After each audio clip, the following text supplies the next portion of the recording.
Saviez-vous que la chaîne C8 aura disparu le 1er mars? Malgré son succès, C8 est supprimé des ondes.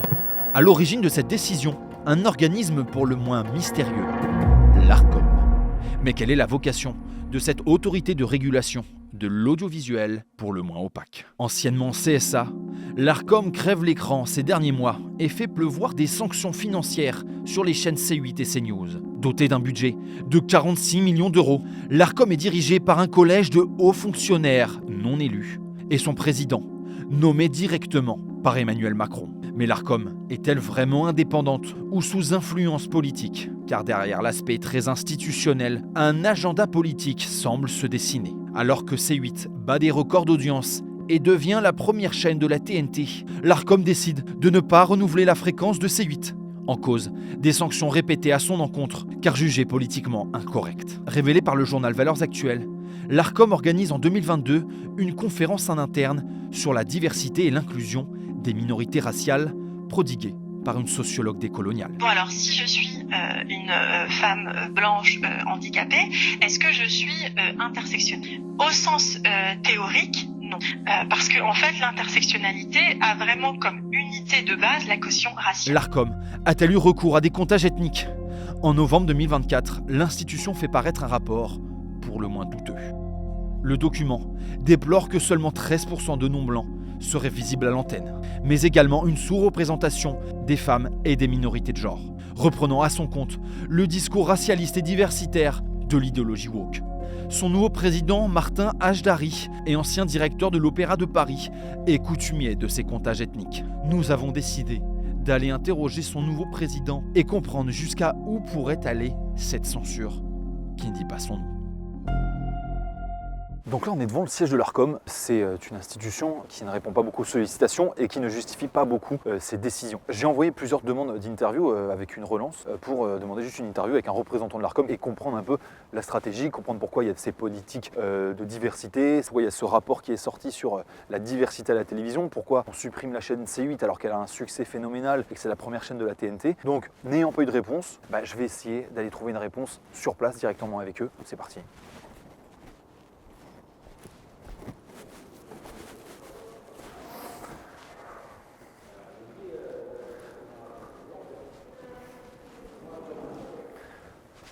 Pardon. Donc bon, c'est un grand bâtiment. Vous voyez, il y a beaucoup de services différents. Bon, on est un peu perdu, mais on va essayer de trouver quelqu'un pour nous parler. Allez, on monte d'un étage. C'est parti. Bonjour. Vous montez ouais, au 7e, ouais. Monsieur Hajdari, il n'a pas pris ses fonctions encore? Non. Ici. Sans monter. Ah bah nous on descend là. Merci.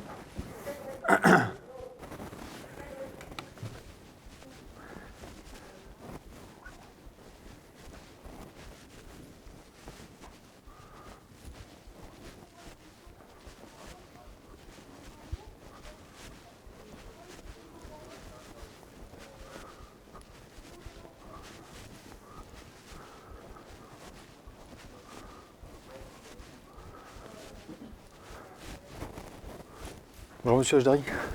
Bonjour. Enchanté, Baudouin Vissalman, je suis journaliste. C'est possible de vous poser quelques questions sur, sur votre présidence qui va bientôt commencer? Pas tout de suite, là c'est pas le moment maintenant. Ouais, ce serait pour, éventuellement pour aborder les questions autour de la politique de diversité de l'Arcom qui a sorti un rapport où il y avait des comptages. Et aussi, vous venez de l'Opéra, vous étiez directeur adjoint. Et il y a eu une forte politique de diversité. Je voulais savoir si vous comptiez développer aussi ça à l'Arcom. C'est le même cadre d'action. Écoutez, oui, je suis prêt à en parler, cas échéant, mais comme j'ai première fois venue après l'autre, juste organiser mes différents échanges en passant par Sarah, la responsable de presse. Ouais. Vous, qu'est-ce que vous en avez pensé de la suppression de C8 sachant que c'était vous arrivez, il y a une décision qui a été prise. Qui a été instruite, qui a été abondamment expliquée. La décision prise est très bien. Et vous pouvez pas revenir sur cette décision, vous, en tant que président? D'accord. Il n'y a aucune raison de le faire, d'ailleurs. Ah ouais? Parce que c'est comme une chaîne avec beaucoup très forte audience. Ce qui a été dit, personne n'a un droit inscrit dans l'audience ne crée pas un droit à être reconduit. Oui, mais un côté aussi un peu démocratique, entre guillemets, il y a le suffrage de l'audimat presque. Si le législateur, le Parlement avait voulu mettre dans la loi que quand on a tel niveau d'audience, on a droit à avoir une réduction automatique, il l'aurait fait. Il l'a fait même pour M6 au TF1, ils ont dû candidater pour avoir un renouvellement. Donc s'il y a une procédure de candidature qui est là, c'est quand même bien pour que les gens puissent présenter, les porteurs de projets puissent présenter leurs projets et les comparer les uns aux autres. Et l'ARCOM était très vigilant sur les sujets de pluralisme, etc. Est-ce que vous pensez vous pencher sur les médias de service public qui, pour le coup, sont aussi sous le... Ils font partie du champ de compétences de l'ARCOM. D'accord. Je ne sais pas comment l'ARCOM pourrait se désintéresser. Vous allez être vigilant aux petits écarts de pluralisme sur le service public? Très bien. Bon.